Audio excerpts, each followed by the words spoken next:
Hello' guys, ব্ৰ'লক গা ধোৱাৰ সময়ত আমাৰ মাজত সৰু সুৰা ৰচি টনাটনি খেল এখনেই হৈ যায়। খেলখনত বাৰু ময়ে জিকোঁ। ই আকৌ গা ধোৱাৰ পাছত নিজৰ গা নিজে মুচে দেই, বেলেগে মুচি দিলে মানে তাৰ শান্তিয়েই নহয়। এইফালে আকৌ ইয়াৰ লগত লাগি থাকোঁতেই দোকানৰ বস্তু অনা গাড়ীখন আহিয়ে পালেহি। বস্তুবোৰ অ'ত ত'ত পৰি থকা দেখি মায়ে মোক লগাই দিলে বস্তুবোৰ চিজিল কৰাত।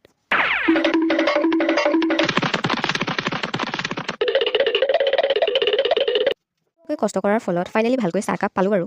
এয়া আকৌ আমাৰ দোকানলৈ বৰ ডাঙৰ মানুহ এজনী আহিলে। এতিয়া নামটো ক'ব শুনিবচোন। এয়া চলি আছে আমাৰ ব্ৰ'লো আৰু খুচিৰ যুদ্ধ।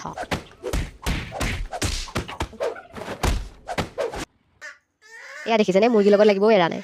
তাৰপিছত ব্ৰ'লোৰ যুদ্ধ এৰি মই আহি গ'লোঁ ৰাসলীলাৰ ৰিহাৰ্চেল চাবলৈ। অ' ৰ'ব, আমাৰ ইয়ালৈ ৰাসলীলাত কোন আহিব চাই যাওক। নমস্কাৰ, মৰিতা চেত্ৰী। আশা কৰিছোঁ সকলো ভালে আছে। সকলোকে জনাবলৈ পাই সুখী হৈছোঁ যে অহা ৩ আৰু 4 ডিচেম্বৰ তাৰিখে উত্তৰ ঘাঁহিগাঁও উন্নয়ন সমিতিৰ সৌজন্যত ৩ আৰু 4 ডিচেম্বৰ তাৰিখে তেওঁলোকৰ ২৪তম ৰাস মহা উৎসৱ আয়োজন কৰা হৈছে। আৰু তাতে 4 ডিচেম্বৰ তাৰিখে ৰাধাৰ চৰিত্ৰত উপস্থিত থাকিম মই। আশা কৰিছোঁ সকলোকে 4 ডিচেম্বৰ তাৰিখে লগ পাম। ধন্যবাদ। আহিব দেই সকলো।